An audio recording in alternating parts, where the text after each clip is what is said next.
بسم الله الرحمن الرحيم، والصلاة والسلام على أشرف خلق الله سيدنا محمد وعلى آله وصحبه وسلم. النهاردة بقى هعمل معاكي صينية السمك في الفرن بتكاية بمعلقة كده، هتغير مفهوم طاجن السمك في الفرن 180 درجة. بجد لو جربتيها اتحداكي ان بعد كده مش هتعملي غيرها، وكل اللي هيدوقها عندك هيقولك تسلم ايديكي وعاملاها ازاي. هنعملها النهارده بتكايه وبمعلقه سحريه كده هتخليها طعمها واو زي ما انت شايفاها كده. عايزه تعرفي ازاي؟ تعالي معايا. اول حاجه هنجيب السمك بتاعنا، طبعا الكميه والحجم والحاجات ديت احنا مش بنتكلم فيها، على حسب الحجم اللي انت بتحبيه وعدد اسرتك والكميه اللي انت عايزاها. هنجيب بقى، هاتي بقى يا ست الكل شطه بتاعتك، هرسه الشطه بتاعتك من التلاجة لو انت مخزناها، وليمونك وخلك بقى وبهاراتك، وتعالي معايا هنعمل النهارده احلى اكله سمك بجد هتحلفي بيها. اول حاجه جبت كده حبه هريسه شطه من اللي عندي في التلاجة، حطيت عليهم خل وليمون وكمون وكزبره وملح. ظبطتها وهيئتها حلو عشان هحشي السمك طبعا انا غسلاه ونقعاه كويس جدا في شويه طحينه وحبه ملح، ونقعتهم في الميه. وبعد كده رحت على طول بقى جهزت الحشوه بتاعتي، وهبدا بقى احشي السمك بتاعي واركنه. هو السمك من الحاجات اللي مش بتحب تتبل فتره طويله، يعني مجرد ان انت تجهزي كده شغلك كله ورا بعضه وتبداي تشتغلي فيه على طول. طبعا هنا انا هعمل السمك بتاعي ده بطريقتين زي ما قلت لك مختلفين. هنعمل القلي العادي اللي احنا متعودين عليه كلنا، وهنعمله الطاجن النهارده المختلف بقى الجميل اللي فعلا التكايه او المعلقه السحريه اللي قلتلك عليها هتغير مفهومك للاكله خالص بجد. انا هنا خدت كام واحده كده الكبار في الحجم شويه، قطعتهم اتنين عشان بس ما يبقاش كبير زياده عن اللزوم، والباقي انا مش هقطعه، انا هشرحه بس شرايح كده عشان احشيه من جوه ومن بره، واللحم من بره ومن جوه يتبل تتبيله حلوه. وهقلب كل الخلطه بتاعتي كده واحشيه حلو قوي من بره ومن جوه زي ما انت شايفه كده. وطبعا انا هخلي حبة معايا من الخلطة ديت عشان هعمل بابا غنوج، وهعمل احط معلقة منها كده على التسبيكة وانا شغالة فيها. فانا مزودة كمية الحشوة شوية يعني.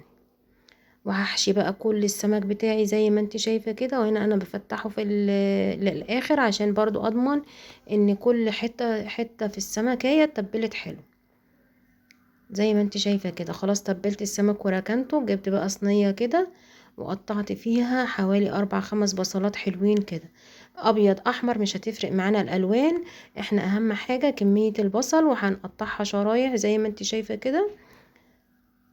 وما تستغربيش كمية البصل الكتيرة والتقطيعة، بس خليكي معايا واحدة واحدة كده وانا هعمل لك احلى طاجن سمك هتاكليه في حياتك. قطعته كله بالشكل الجميل ده كده. فككي بقى البصل كله من بعضه، احنا شغالين كده مع بعض واحدة واحدة خالص اهو. وهنا جينا على البوتاجاز، حاطه جنب مني كده البتنجانية بتتشوي، وعلى العين كده حطيت بقى الصينية اللي انا عملت فيها البصل دي، وحطيت عليها الزيت ورشة ملح صغيرة عشان تساعد ان البصل بتاعي يدبل بسرعة. وهفضل بقى اقلب في البصلايه بتاعتي شمال ويمين واحده واحده لحد ما تاخد معايا اللون والبصلايه بتاعتي تدبل كده شويه. في الوقت ده طبعا انا مش هفضل واقفه حاطه ايدي على خدي لحد ما البصلايه تتحمر، انا مشغله كله في وقت واحد. على العين التانية حطيت الحله وحطيت زيت، وهنزل بكميه الرز اللي انا هعملها. انا هعمل مع الاكله دي رز ابيض، مش زي ما احنا متعودين دايما مع السمك رز بصياديه. احنا عشان عاملين الطاجن دوت فقلت هعمل رز جنبه ابيض. وهنا مع البصلايه بقى قطعت قرن الفلفل، وحطيت معلقه هريسه الشطه اللي قلتلك عليها، وحطيت الرز بقى يتشوح جنبي كده. وهدي المعلقه السحريه اللي بقولك عليها، معلقه فريك. اغسليها وانقعيها شويه في الميه قبل ما تبداي في الاكله كده، انقعيها في الميه، وبعد كده اغسليها كام غسلة وحطيها على الخلطة دي، ودوقي احلى خلطة للسمك ممكن تعمليها، واحلى طاجن للسمك ممكن تاكليه. هيتقل معاكي التسبيكة وهيبقى لها قوام مع البصل، هتودي صينية السمك دي في حتة تانية خالص. بجد جربيها ومش هتندمي. وهنا بقى بنقشر كده البتنجان عشان نعمل البابا غنوج. وفرصة بقى اتكلم معاكم كده وانا شغالة في موضوع كده كلنا اكيد بنمر بيه. لو جيتي في يوم حسيتي ان مثلا نفسيتك كده مش قد كده او مخنوقة او في حاجة مزعلاكي، احلى حاجة تعمليها ان انت تطلعي الكبت دوت او الطاقة السلبية ديت في شغل البيت. اعملي بقى، غيري، شيلي حاجة من مكانها، غيري كرسي مكان كرسي، غيري النظام بتاع الأوضة، جددي مطبخك، اعملي اي حاجة بحيث ان انتي تشيلي الطاقة السلبية ديت من عندك خالص. واهم حاجة ان انتي طبعا غير الصلاة والتشغيل القرآن وذكر الله، طبعا الحاجات ديت احنا كلنا بنعملها اساسيا ان شاء الله في بيتنا.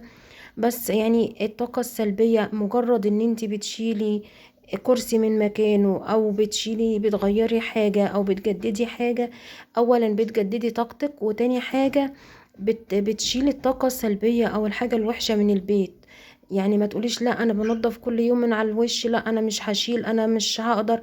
بجد جربي واعملي كده، هتلاقي نفسك كده حاجة هتجر حاجة. يعني انت لو قايمة من النوم النهاردة مثلا لقيتي نفسك نشيطة كده، استغلي اليوم.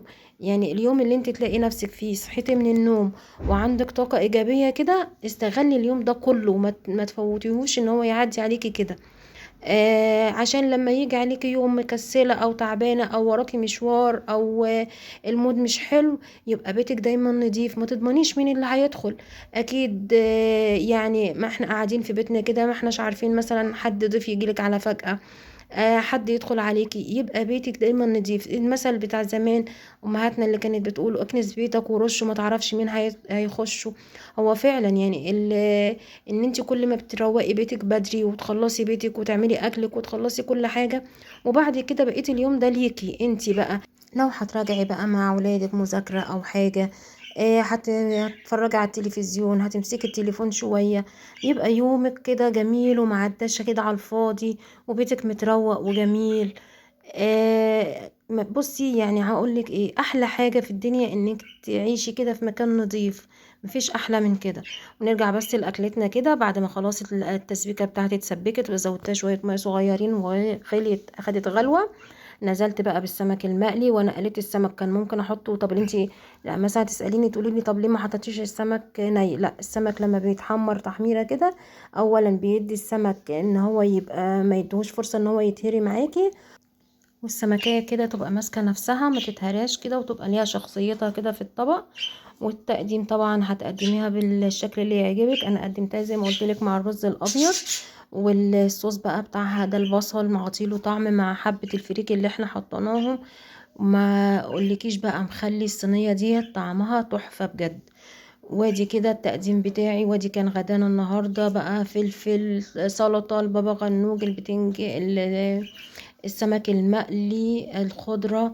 وكانت أكلة سهلة وبسيطة، وإن شاء الله يا رب تعجبك وتستفادي منها وتطلعي منها ولو بمعلومة بسيطة، وتشجعيني كده واعملك فيديوهات كتير. بس طبعا لو عجبك الفيديو ما تبخليش بالاشتراك في القناة وتفعيل الجرس عشان كل ما اعمل فيديو جديد يوصلك الاشعار.